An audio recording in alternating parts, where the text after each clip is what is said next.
तलाक तलाक दूंगी, मगर मेरी एक शर्त है। जब मैं रात को घर पहुंचा तो मेरी पत्नी ने खाना लगाया। मैंने उसका हाथ अपने हाथों में लिया और कहा, मुझे तुमसे कुछ जरूरी बात करना है। वो साथ बैठकर खाना खा रही थी। उसकी आंखों में कुछ दर्द सा साफ नजर आ रहा था। अचानक मुझे नहीं पता कैसे कहूँ, मगर मुझे उसे बताना ही था।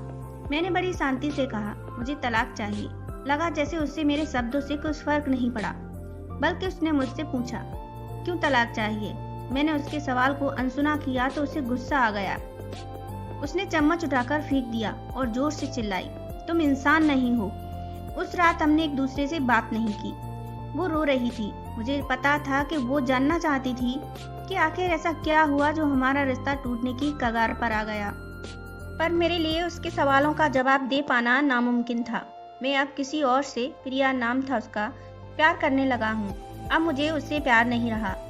मैंने उसे उसके वर्षों के प्यार की सजा दी थी। भरे मन से मैंने तलाक के पेपर तैयार किए। उसमें लिखा था कि वह पूरा घर, कार और कंपनी की 30% शेयर ले सकती है इस तलाक के बदले। लेकिन उसने उन पेपर्स को देखा और उनके टुकड़े टुकड़े कर दिए। वो औरत जिसने मेरे साथ जीवन के 10 साल बिताए थे, वो आज मेरे लिए अनजान हो चुकी थी। मुझे इन 10 सालों का जो उसने मेरे लिए बर्बाद किए, मगर मैं क्या करूं?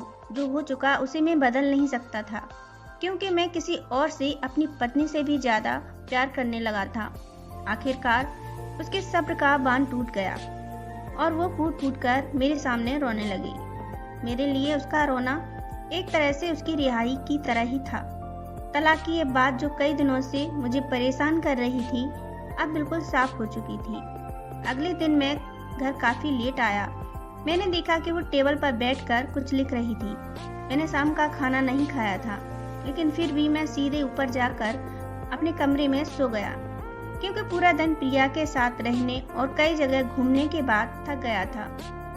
वो शायद रात को उसी टेबल पर लिखते लिखते सो गई थी। सुबह उसने तलाक की शर्तें बताई। वो मुझसे कुछ भी लेना नहीं चाहती थी। उसे सिर्फ तलाक से पहले 1 महीने का समय चाहिए था। उसने आग्रह किया कि इस महीने में हम दोनों वही पुराना वाला जीवन जिएं जितना संभव हो सके, क्योंकि आने वाले महीने में हमारे बेटी की परीक्षा है। वह नहीं चाहती थी हमारे टूटे रिश्ते का प्रभाव उसकी पढ़ाई पर पड़े। मुझे भी यह ठीक लगा, मगर वो कुछ और भी चाहती थी।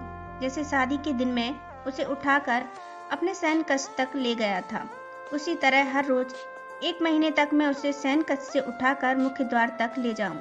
मुझे लगा यह पागलपन है, मगर इन आखिरी दिनों को थोड़ा अच्छा बना